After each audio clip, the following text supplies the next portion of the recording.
Hi, everyone. Welcome to Forgotten Feminists. Thank you so much for joining us today. Today, our beautiful guest is Samira. Samira is Dutch and Arab, and she's here to talk to us about her experience straddling both sides of that culture. Samira, thank you so much for joining us here today on Forgotten Feminists. Thank you for having me. So as I mentioned, where's your father from? He is from Tunisia. Tunisia. Okay. Yeah.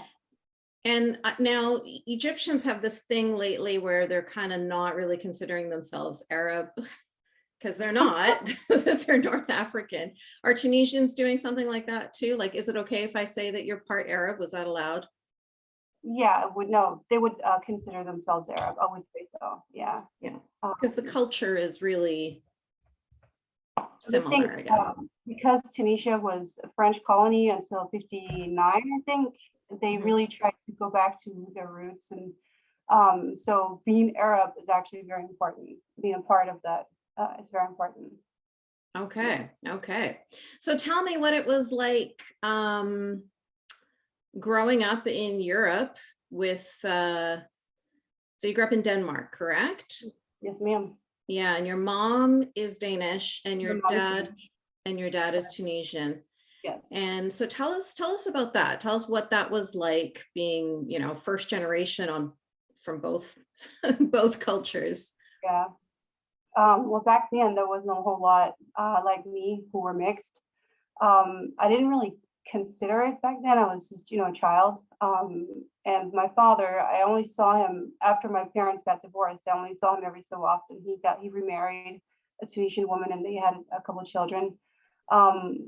Whenever I did see him, I have to explain here that the relationship with my mom was very unstable, and also she was not really fit to be a parent. And I think whenever I look around, a lot of these women who tend to go with these Arab boys, they're usually a little insecure, and they're usually not all the time, but sometimes they're actually, it's like they're not really in zen with themselves. They're not really happy. And so the same thing with my mom. And then she has this gorgeous husband who's, from another country. Exotic. He's interesting. Exactly. So, you'll have these beautiful children, but the cultural differences were probably too vast. So they got divorced.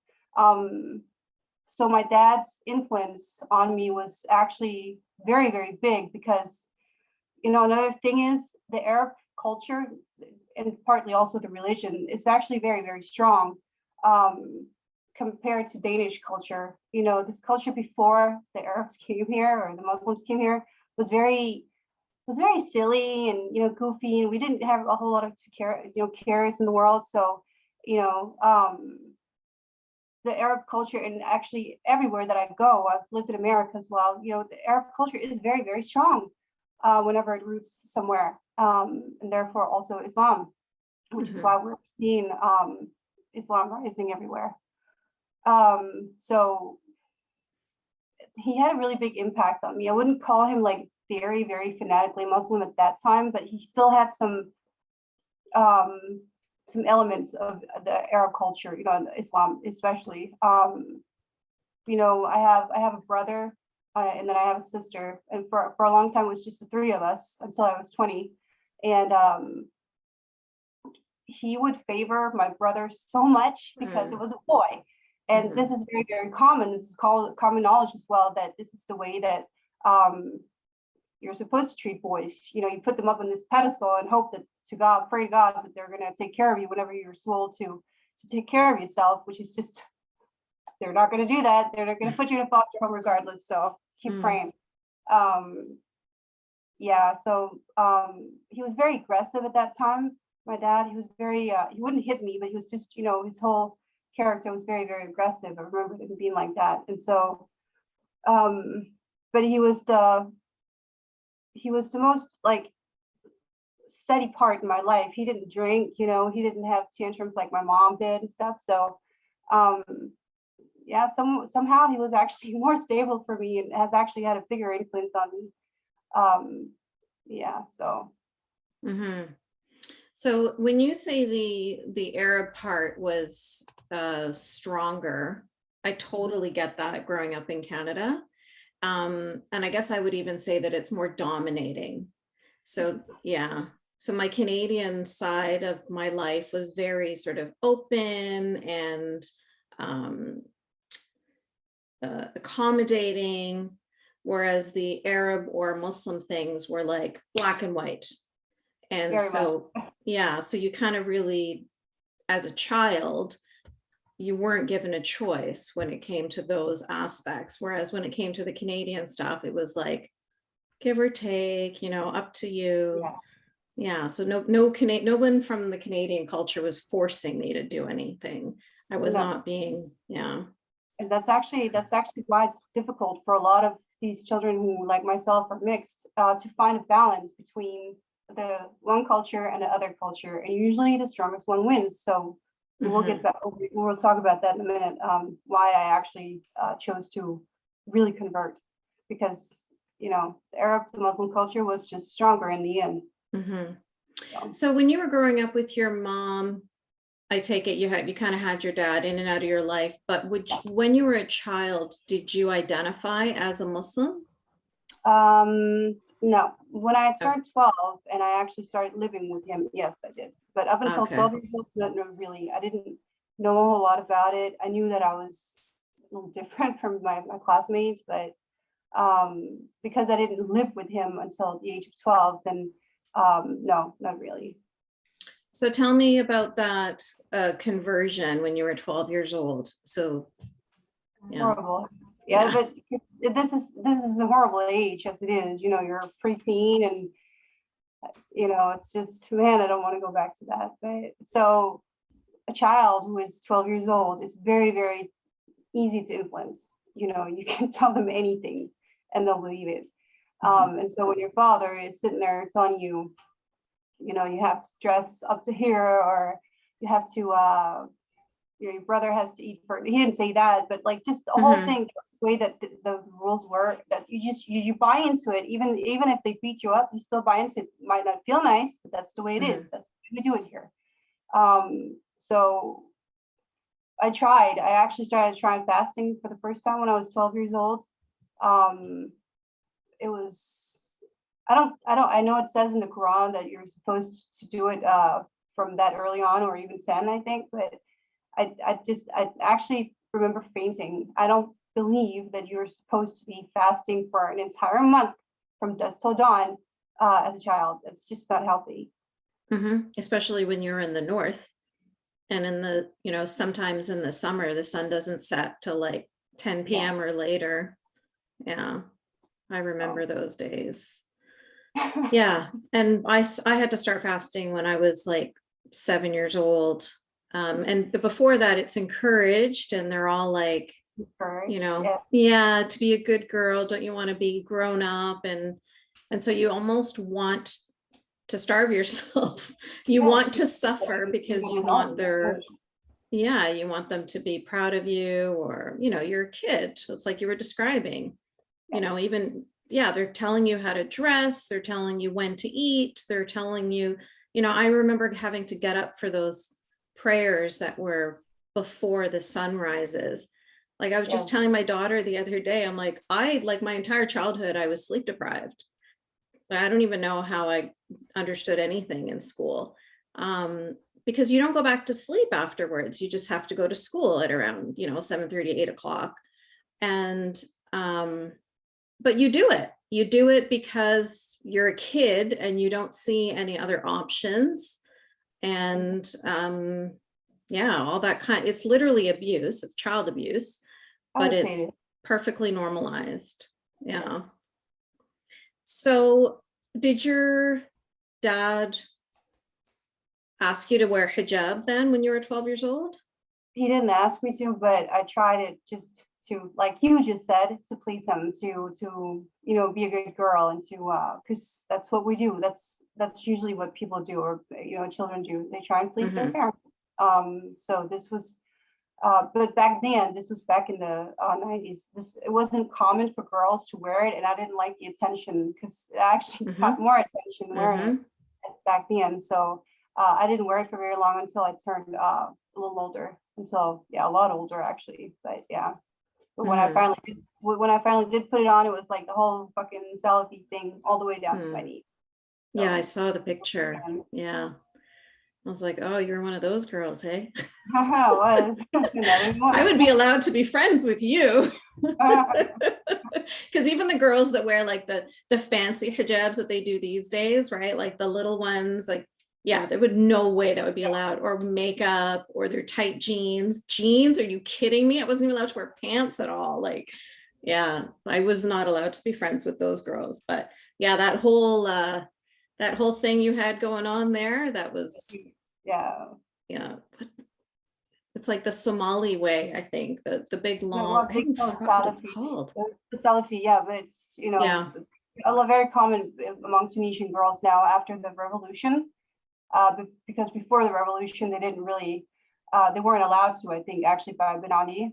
And then he was, he went away or whatever. And after that, they really just went all in, and, the niqab came back and stuff, and the country is just fun now. It's crazy. Yeah. So here you are, this, Salafi daughter trying her best to please her dad. How did you end up meeting your first husband? So you tell us about that. Okay, well, I had my dad actually started turning very conservative, or very much Muslim, when I was about 18, 17, 18, around there. He went to Mecca, he started praying and all these things. And I was 18 and I was rebellious. So I did some things he didn't like, and we stopped talking for a while. So I went to the States actually to just to provoke him even more. I've always been, very annoying to him, or like just doing exactly what he wants. So we've actually managed to find some way between us now, and we can actually speak and have a decent relationship. But back then, I went to the States and I met my first husband.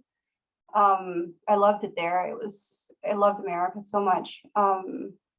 He was in the war, and he came back from Iraq, his second tour. And about 3 months after our child was born, he committed suicide. Yeah. So, I was 24 at this time, and my whole world is shattered. I can't really remember how I got through it. I think I just lived from day to day, really. I came back here to Europe, and didn't have a relationship with my father. He really wanted to be a granddad, though. I really felt that he really loved his he loves his grandchildren so much. So, but the anger and the resentment towards him for not being a good father when I was a child, I couldn't stand looking at him. So, I went back to America and tried to live there for a while, and tried to, but my world was just broken down really after my husband's suicide. It was just, I can't even imagine what that would be like as a single mom. Like you can't even break down, because you have to feed, and you have to change diapers, and you have to bathe, like you have to be a responsible. I don't even know how you would do, like, no wonder you can't remember. I'm sure it was just like you were just in a fog of trauma. Yeah. Right, day by day. So we went back to the States. It was actually, I actually wanted her to be, there and be raised there and whatnot. She went to a Christian school actually, but I don't know why I started getting back in contact with my father. I guess because he's always been like somewhere I can go to whenever I feel worse, But again, like when I was 12 years old, I was very, very vulnerable at this time, about, 26, 28, or 27, 26, around there. And so, he we started talking online. I was still over there, and he said, you know what, come back to, come down to Tunisia and, say hi to your family. And I want to see my granddaughter and all this.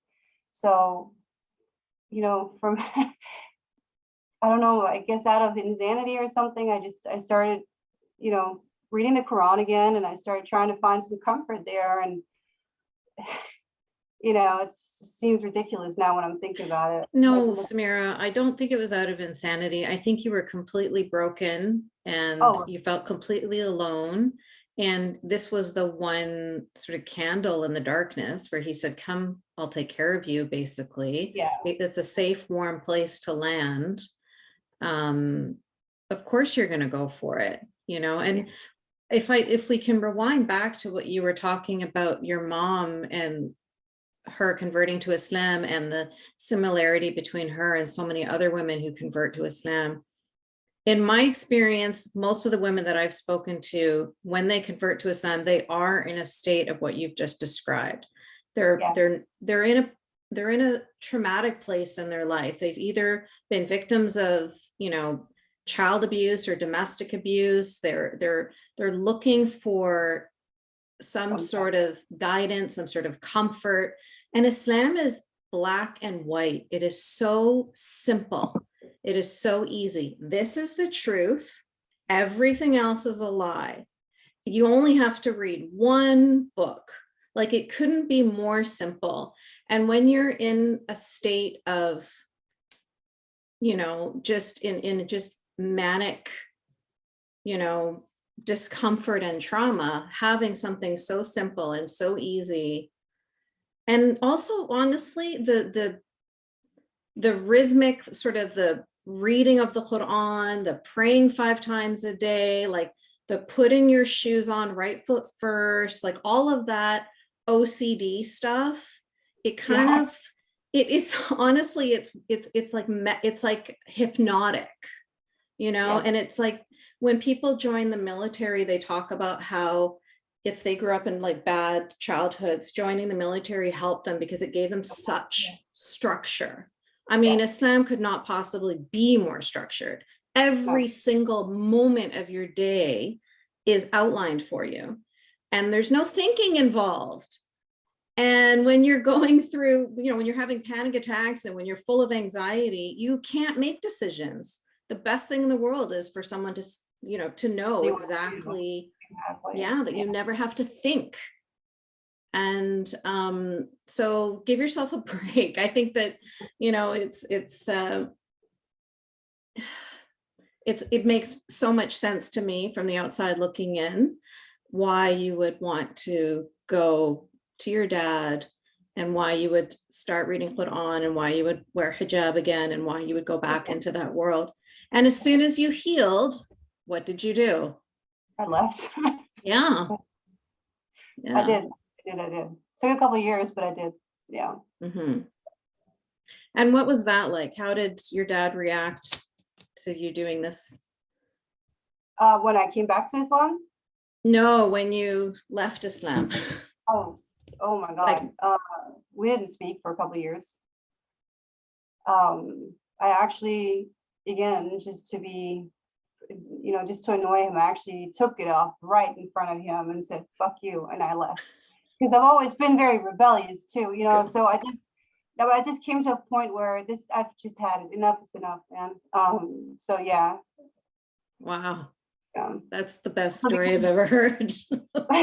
But I was just fed up, and he knew that marriage was just horrendous. It was. Like right. We skipped over that. We didn't say that part. Yeah. So tell us about that.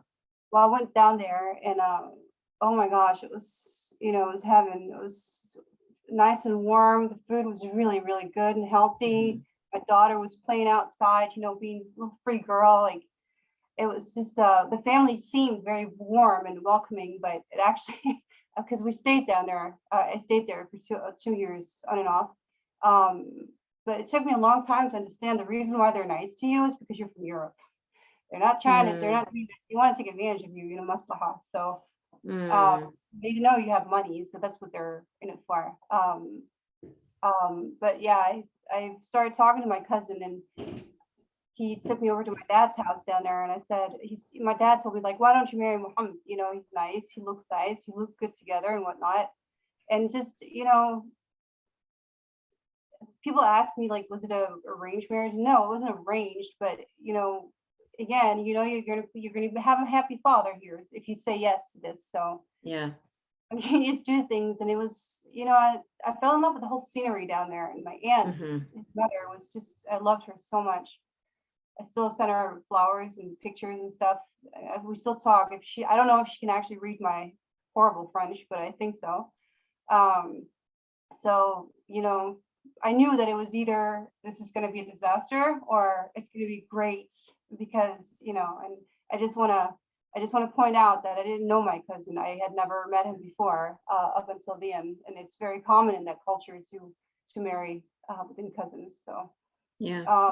yeah, but like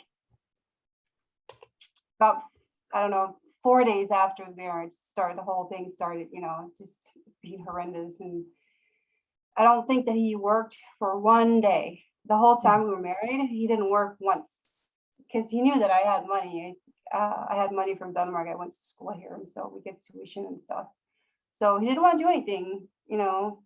He would go down to the cafe and have coffee with his friends and come back to eat. And, you know, I actually tried to go further into Islam, and like really, really, you know, even my mother-in-law said, why are you always wearing black? But I tried to really, really see his role as a good Muslim.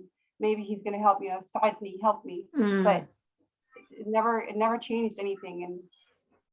And yeah, it was a horrible marriage. It took me 2 years to get out of it, but better late than never. So yeah. So his mom that you loved, that's your aunt, I guess. This was your, so he was your first cousin? Yeah, with Amti in Arabic. Okay, so your dad's sister. Yes. Yeah, obviously your dad's not gonna be your mom's, but yeah, Amti. Okay, so my goodness, I just realized the time, and like I barely got into all the questions I wanted to ask you. So let me get to the point that you wanted to focus on in this talk. Yeah. So you've talked to us now about, I mean, you have been through a lot, and you get away from your cousin, you get away from your dad, you've got your little daughter. And what do you do at this point? You go back to Denmark? Well, yeah. Well, we had a son. I got pregnant so fast. I don't know why Arabs get pregnant so fast. Yeah. Oh, bloody hell. I fucking give up with this guy. Can I get you to mute your microphone, please? The gentleman who's upset about something. I think I found him. I muted him. He really doesn't like that you married your cousin. So yeah, I have a theory about the having babies so quickly. It's to keep us, it's handcuffs, right? Because, well, that was the thing, like, you know, it's more difficult to get away when you know that you have to take care of children on your own as well. Like it's one more obstacle to keep you. I think for him, I mean, you're probably right. But for my husband, it was also a gateway to Europe. I think he felt assured that when he had this child, he could just come here and it would be no problem, because he was really nice to my daughter in the beginning. But then I swear to God, same day we found out we were having a boy, he changed. He was mean to her, and that was actually the reason why I left in the first at the end, because, you know, don't treat my children like that. So yeah, I left. I came back to Denmark, but it was, you know, I knew that my whole family was probably going to disown me, but, you know, you come to that point where this is just not an ideal living situation for us. You know, at some point it actually felt like I had 3 children to take care of, and provide. So yeah. So you come back to Denmark and you've got 2 children that you're responsible for, no family support. You've already told us the situation with your mom. We know the situation with your dad, that he's not happy about you leaving Islam. So you're essentially completely on your own and responsible for 2 kids. Yes. And tell us what happens after that. Tell us where you are today. Oh, well, you know, I took my hijab off about 2 months after I left. It actually took me a while to get to that point. But when I finally did, I was I felt ashamed and I felt dirty because, you know, and I was so fit. I was really skinny. I had this really, really long hair, and I felt ashamed. I wanted to cover up because this is the way I had been living for a long, long time. So that was actually the first part, trying to get used to living a normal life, being okay with that. It was just, yeah, it took a long time. Because, you know, when you choose to live when you choose to live in Islam like that, like I used to, with the praying and everything, it's you know, complete different living situation. So, Yeah.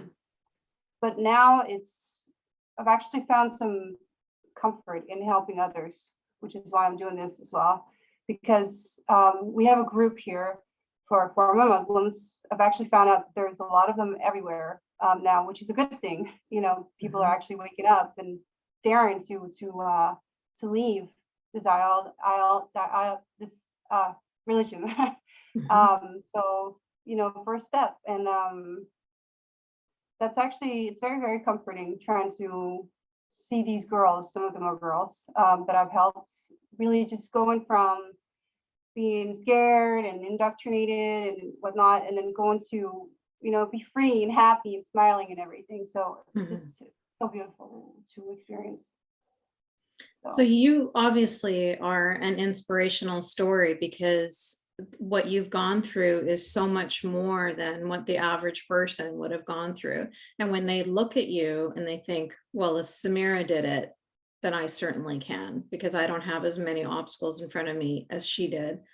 I know that most of the letters that I get from women, they're in that sort of freeze zone where they're mentally, they're so unhappy and they're so uncomfortable and they really want to get free, but they're frozen because taking that step is just, the cost is so high. It's so difficult, first of all, like just the pragmatic logistical things like finances and housing and, you know, all of those things. But then there's also what you were kind of alluding to, which is just all of the mental torture.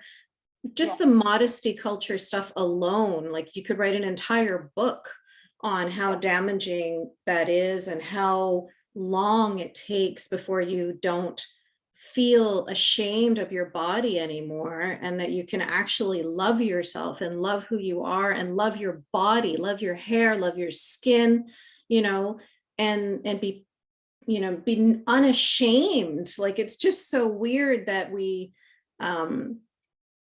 that that to feel unashamed is something so heroic almost, because of what we've been trained in, you know, the way we grew up. Correct word. Yeah. So can you tell me, what would you say to these women that are stuck right now and they're afraid to take that step? They're afraid that it's going to get worse. They're afraid that, you know, the devil, you know, and all that stuff. And I'm sure you relate to that. I'm sure there were many times where you wanted to take that step, but it was just like the mountain was so daunting. So what do you say to those women? How do you remind them of their worth and their humanity, and remind them that they deserve better than this life that they're accepting for themselves? I mean, if we're obviously not trying to convert anyone here, but we're trying to, you know, guide people who have these ideas, or who has already thought about it. And excuse me. And so for these girls or for these boys who are, you know, standing with one foot in one culture and or in the religion, it's just, you have one life to live, don't be scared. You have this one life, grab it and live the best you can. If you feel that Islam is not for you, if you feel that it's not, ideal, and you're not praying and you're not doing all these things, and you love the culture that you're in, if you're in Europe or if you're in America, but it's just, it's difficult to talk to the women or the ones who want to leave Islam in the Muslim countries, because where are they going to go? Yeah. So, but for those here, if you have the same feelings and thoughts, then, don't be scared. Your family might disown you for a while. They might not. You don't know that, but life could be so great, freely. And so, yeah. Yeah. Yeah. I love what you said about you just have one life. Like, this is it. Because we get taught that there's like some afterlife for eternity and like that. And so it makes you accept all of this torture in this world, because you think, well, I'll just suffer here for a short amount of time, but in the long run, it will be worth it. Like you're being sold this lie. You really think that a lot of Muslims believe that? I never believed it. They can't possibly believe it. You really did? I did. Definitely did. I wouldn't have suffered as much as I did if I didn't. It's like the more you suffer, the better the more you will be rewarded, is what I was taught. And very interesting, because I think it's very interesting because, I'm actually not sure that a lot of people do really believe it. Like the thing you said before about the girls with the tight jeans and the hijab, but they can't really possibly believe that this is correct according to Islam. So I think a lot of them actually do have some sense of, not really belonging in this religion. I don't know, but yes. And one of my best friends growing up was Tunisian, and her and I used to talk about this sometimes. And I remember her saying to me once,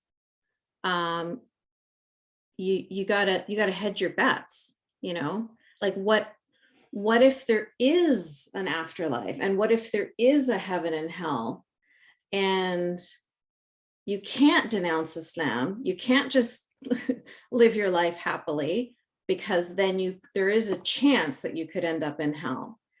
And so she wasn't willing to take that chance. You know what I mean? Yeah.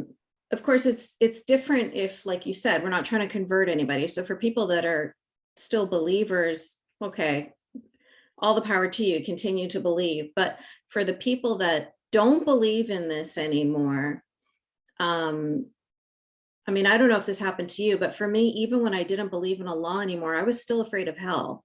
Like, it was so deeply ingrained in me. And I think that might have something to do with the fact that I was indoctrinated from a much younger age than you. Like, these stories were told to me. I don't remember a time when they weren't told to me. Like, I was being beaten up from the age of 5 to memorize, put on, and to pray. And so I was always terrified of hell.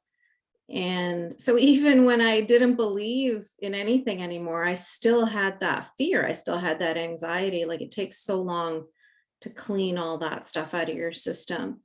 So yeah, there are a lot of, I truly believe from the bottom of my heart that if Muslim men and women were given the choice, if the punishment for apostasy wasn't execution, or if they weren't going to lose their family, they weren't going to be disowned, they weren't going to be humiliated by the community, they wouldn't have to worry about honor violence and honor killing.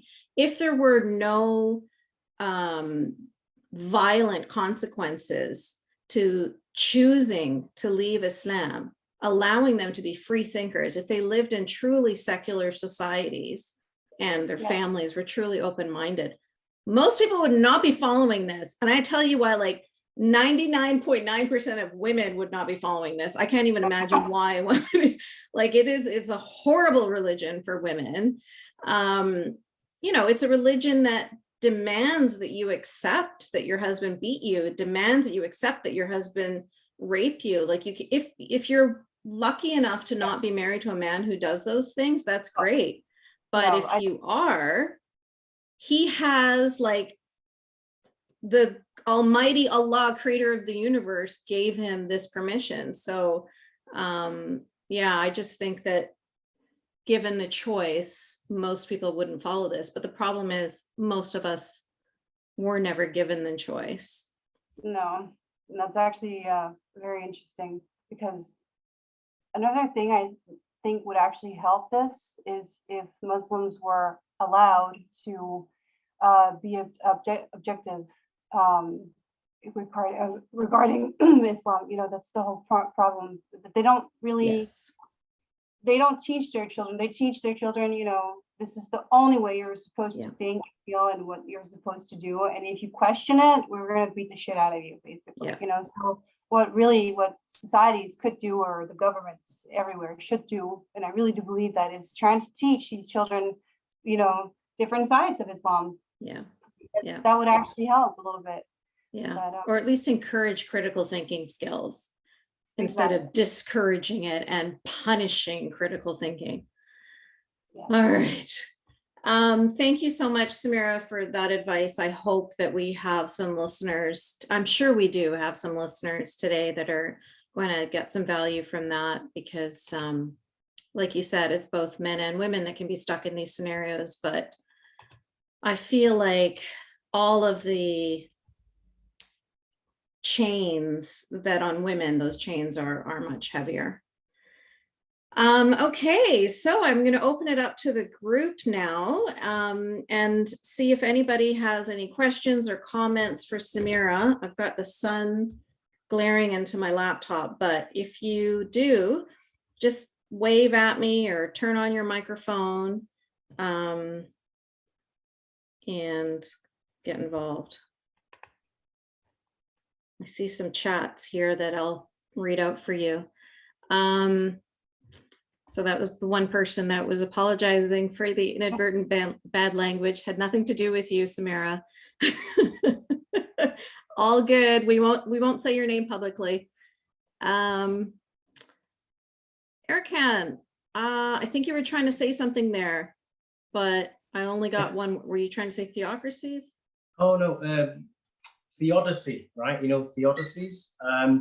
So explanation, what you were talking about. So basically excuses for bad things that happen, you know, it's called theodicy. You know, it's the aspect of religious teaching that says, you know, God works in mysterious ways and this and that to explain social injustices. So it's called theodicy. Yeah. I did. Thank you. I learned something new today. Merci beaucoup. And then Lois, you were saying Pascal's wager. I guess you were responding to something one of us was saying as well. Yeah. Yes, Pascal's wager is, you know, just in case there is a hell, I think I'd better act like I believe. Yeah. In other words, you were saying hedging your bets. Yeah. That is Pascal's wager. I mean, that's what it's called. Yeah. That just in case there's a heaven and hell, I'd better believe in God or whatever. Yeah. Just keep your toe in the water. I mean, her family were super cool. She never, like, her dad would drink. She never wore hijab. She had a boyfriend. Like, she just had a completely normal life. Very different from. Mm-hmm. Well, when you were saying that, something really clicked for me. I was raised super fundamentalist Christian and had an excessively low self-image. I was educated, and academically I was fine, but personally I had this horribly low self-image, and I believed that there was God's will, and I ended up marrying a ex-convict, and it turns out that he was a sociopathic alcoholic too. But anyway, and so I met other women who had married ex-convicts, and it's low self-image. You feel like you're not worth any more than that. Exactly. And I felt like it was, you know, I was still a Christian. I felt like it was God's will. And I only felt that way because it was my own low self-image. And I was just fascinated by the psychology. Do you think there is something there? Oh, that women. I do, yes. I definitely do. I mean, you know, my mom had a couple of friends who, like her, married an Arab Muslim, and they all started the whole, you know, trying to convert a little bit, and it's just, it didn't really turn out very well. I believe that all of them are divorced now and have all these children, Yeah. at least 4 or 5, all of them. And so it's actually very, very common. Not saying that that is all the time like that, but usually, Mhm. yeah. Yeah. We need to do something about women's self-image. Yes, we do. And also, I think these conversations are really helpful too, to just spread the word, because a lot of them are unaware. They just think that, you know, he's tall, dark, and handsome, he is exotic. You know, my kids, like you said, Samira, they're gonna have like these beautiful dark eyes. Like they're not really thinking about, they don't know anything about Ahead. Islam. They don't understand what's going to be demanded of Actually, them. you know, exactly. They're not really thinking ahead. They're just thinking right now, right here, right now. It's pleasurable, it's nice, and it's probably going to turn out okay. But you know, they don't know the consequences for real. So And similarly, my ex-husband was highly intelligent. He was brilliant, but he was drunk too much of the time to get anything out of his intelligence. yeah, well,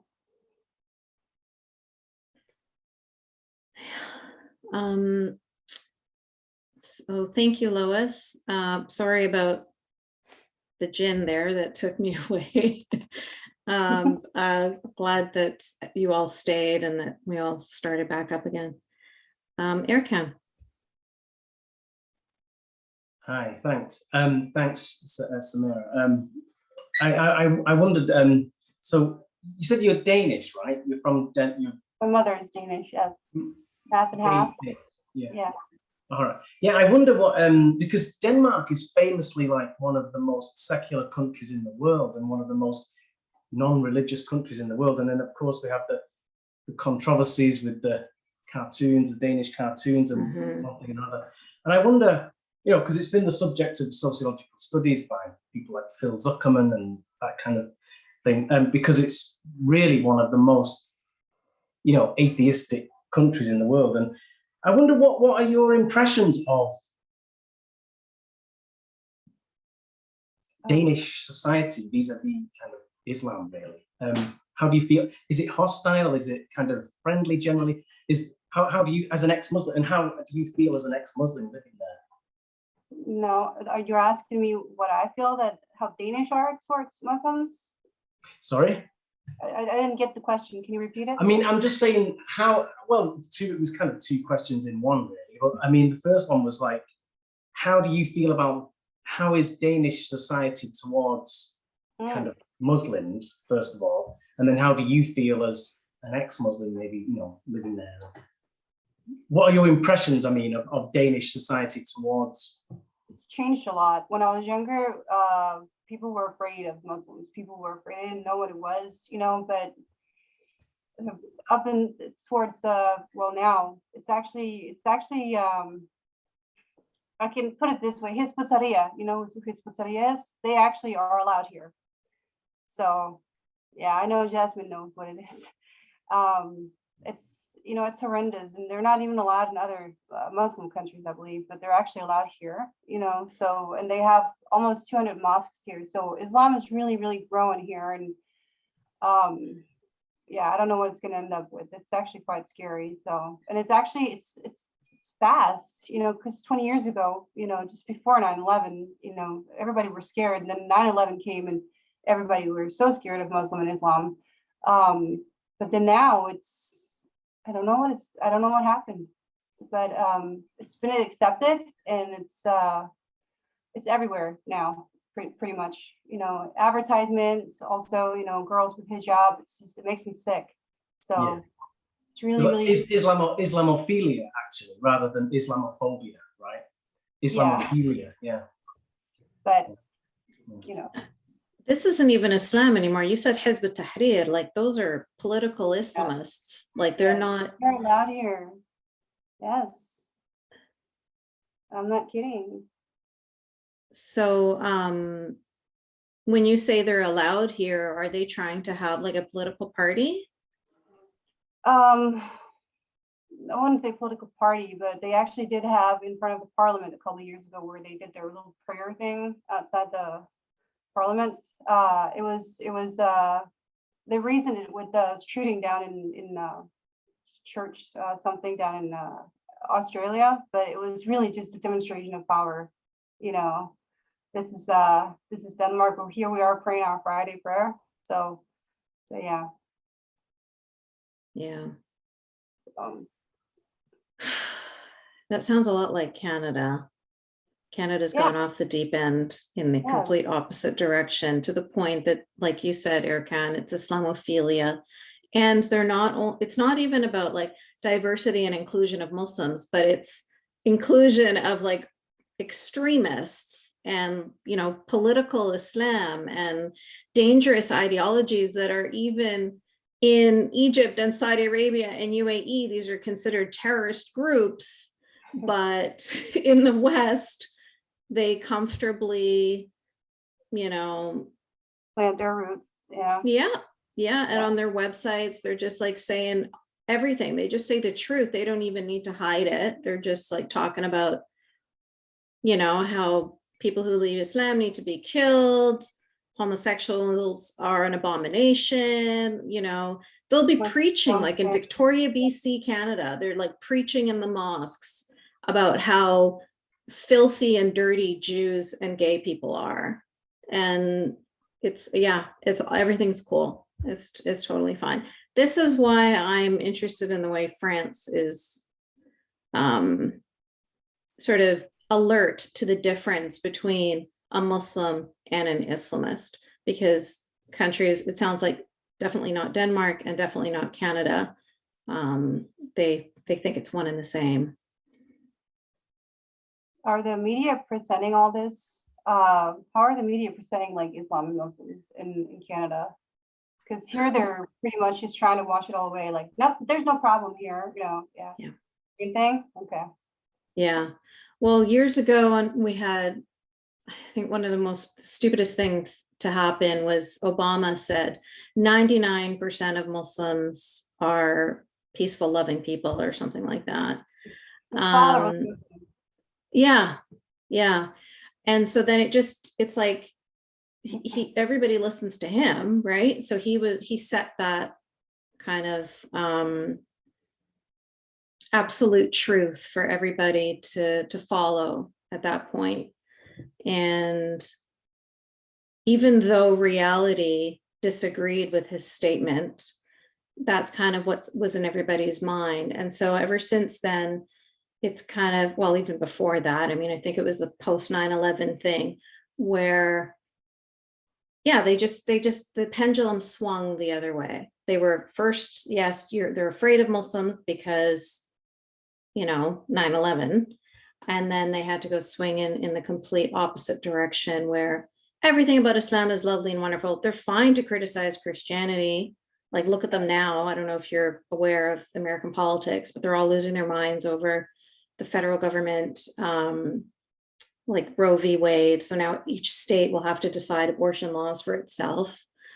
And they're very comfortable speaking up against the religion of Christianity and how it is infringing on the government or the laws or the politics of their country. And nobody's calling them Christianophobic. Nobody's calling them hateful bigots. They get to just express how they feel. And I'm like, must be nice. Like, I'm just irritated that, you know, those same people are the ones that will try to shut you and me up. Yes. But they can talk. They can say whatever they want to say. It's just so weird, though. I mean, even advertisements now with girls with hijab on, and it's just everywhere now. And Yeah. Why that? You know, of all the things, you know, you could promote, then why that? You know, it's just so degrading. But, yeah, I agree. Like, have little girls of different shapes atheists and are colors. evil. Say again. I didn't say What was that, anything. Lois? Microphone. And atheists are pure evil. Mm-hmm. Yeah. Okay, so there's a whole bunch of things happening in the comments here. I just want to make sure that I'm not missing any questions for you. We have one person talking about babies in hijab in Indonesia. Yeah, I've seen those really popular, like Instagram and stuff, of little kids in Malaysia and Indonesia in diapers and hijab at the same time. But those are the moderate countries.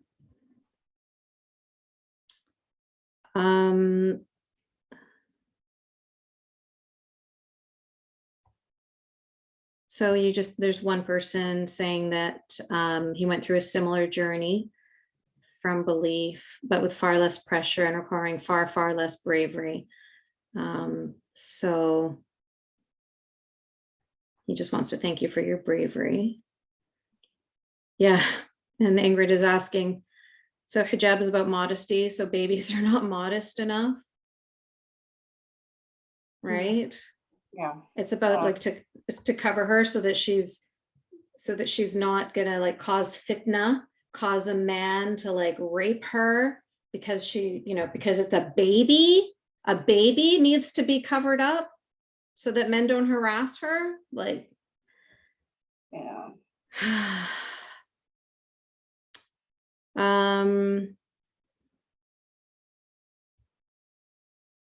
Yeah, polygamy. I don't know if you have any experiences with polygamy, Samira.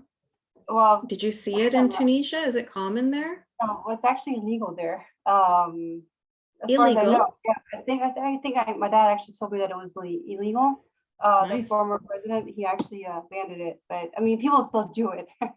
Yeah, in Canada, it's illegal, but yeah. They do it, yeah. But that was actually one of the reasons why I wanted to leave my marriage, because my husband, as a joke, would say, "So are you okay with me having another wife one day?" I'm like, "Motherfucker, if you talk like that again, I'm gonna get so mad," So, so yeah, that is just one of the things that it actually annoys me a lot. That exact verse in the Quran, because Muslims all over the world, they've taken it to another level, because as far as I remember, it says, marry the orphan girls, marry the widows and whatnot, not a fucking 16-year-old, or whoever you please. There's actually really, really strict. So they don't even follow their own rules. You just do whatever, oh, I can have 4 wives. Yeah, but did you read the rest? It's totally out of context. So he couldn't even work and support one wife and child. So what's the idea? Marry another woman to support you again? Like, dude was deluded. So, yeah. Yeah, but it is used kind of as a, it's used as a bludgeon constantly with women. Like, if you don't do this, like I'll marry another woman. Yes. Yeah, so it's a they've constant changed the whole what it was really about, and it's been normalized now to just marry whoever you want. Well, I've had this wife for 20 years now. I'm gonna have another one, a younger one, and yeah, that's so stupid. But that's just it's a very common theme in for Muslims, or in a Muslim marriage. You probably know this. They pick and choose whatever they want. Yeah. My husband was horrible with I can't remember the one in the Quran, but just always quoting the same verse. The Quran says you have to sleep with me, so you have to do it. I can't tell you. So, they always pick and choose what they want. Yeah. Whenever it's convenient for them. But I swear, I don't think that I asked him one Ramadan, have you ever had like one entire month of fasting? He actually said no. He was 23 years old at that time. So they don't even follow their own rules. That's so stupid. Yeah. No, you're absolutely correct. They will pick and choose the ones that work for them. And those are the ones, and obviously, I mean, I really think that they actually literally believe that there is a God, because if they do believe that, then why aren't they following the rules? So why are they, it's just so stupid. They're not Muslims, they're just, culture Muslims, or whenever they please Muslims.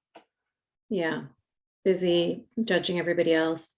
Exactly. Leora, you were going to say something probably about polygamy in Saudi Arabia. Maybe not. Oh yeah, I was gonna tell her. Oh, thank you, Samira, first for sharing your story.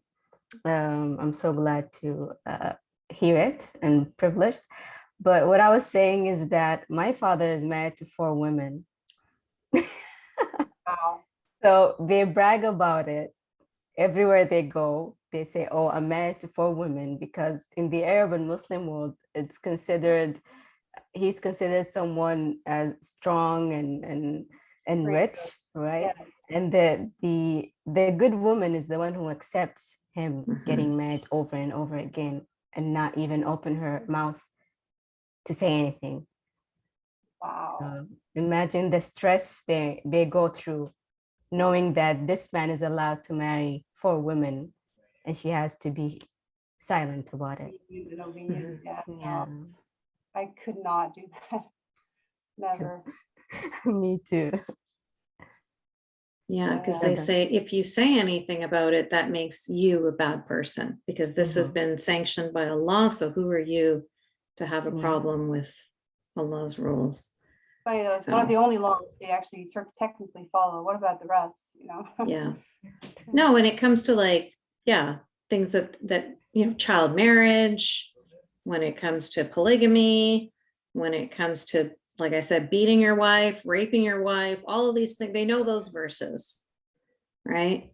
But Yes. yeah, but But, at the I same mean, time, he couldn't even provide for his family. exactly, you know, and he didn't pray, he didn't, he didn't pay zakat, all these things that are actually required, you know, 5 pillars. So it was just so weird for me that he would always be like, you have to dress like that, you have to do this, and you have to Mm, spread your legs and whatnot, but he doesn't want to do anything. So no, it was a horrendous marriage. And I think from what I hear from other former Muslim girls who were who converted to Islam, they say it's the same thing. The boys here, the Muslim boys here, they do the same thing.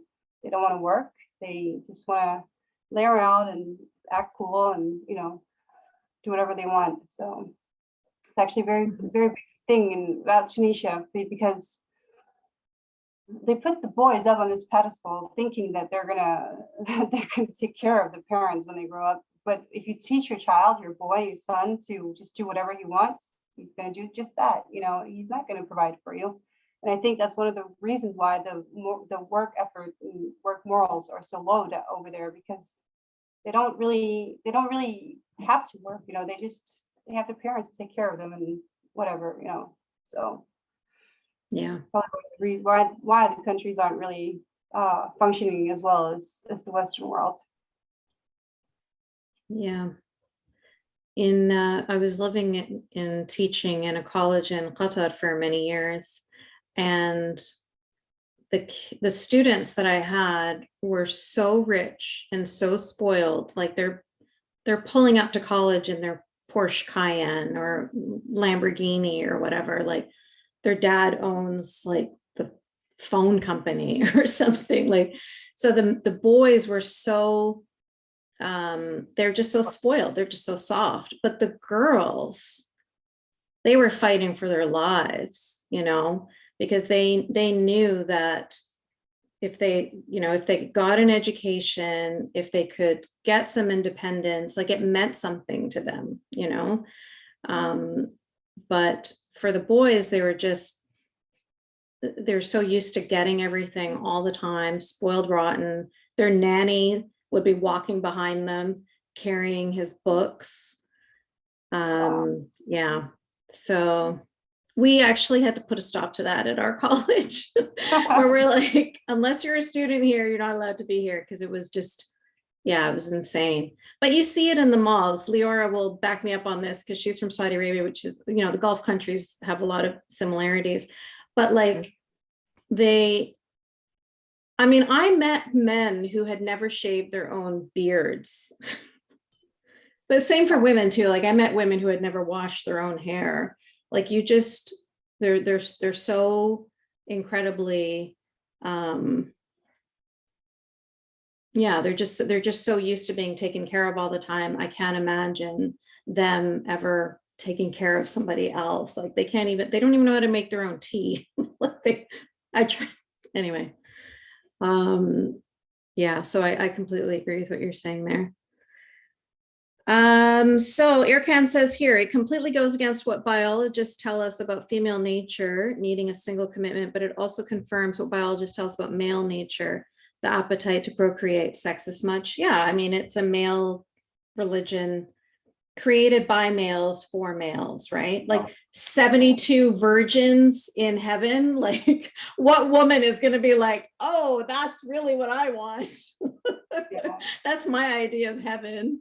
Like, no, it's the whole thing is just like created by a 14-year-old over hormonal and over aggressive, like violent male. That's what that whole religion caters to, that type of male. What we call these days toxic masculinity. Those are the men that are really attracted to this religion. Sorry, I should have let you respond to that, Samira. No, I totally agree. I do. So. All right, so before I wrap up, I just want to make sure that everybody has had a chance to say whatever it was they wanted to say to Samira. Did I miss anyone? All right, we're good. And Samira, what about you? What is your last word, your last message for anyone listening today? Was there anything that you wanted to say that you didn't have a chance to say?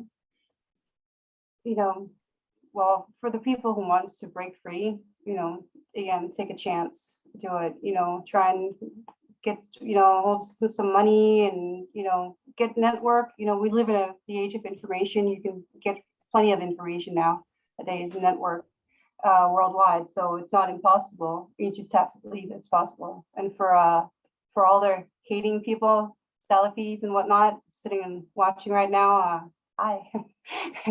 Don't hate. You know, go back to your rug. So yeah, no, you know, we gotta laugh. So no. Beautiful. Yeah, yes. Yeah. Thank you so much, Samira. I love that. I love that you got to break free. And for anybody in the Western world, that's a lot easier. Obviously, there's many obstacles as well. And for anybody in the Muslim majority world who might be listening, please go to freeheartsfreeminds.com and hopefully you can find some support and encouragement there. Thank you again, Samira. It was so lovely to speak with you, so lovely to hear your story, so lovely to be encouraged and inspired by you. And thank you everybody for joining us. Because I actually was inspired by you, so this is just crazy. Oh, yeah. One day we will meet each other in real life, because I've had so many people tell us that we're very similar, people that know us both. So we need to get together and drink some haram wine and do haram things. Good idea. All right. All right. Take care, everybody. Bye. Bye.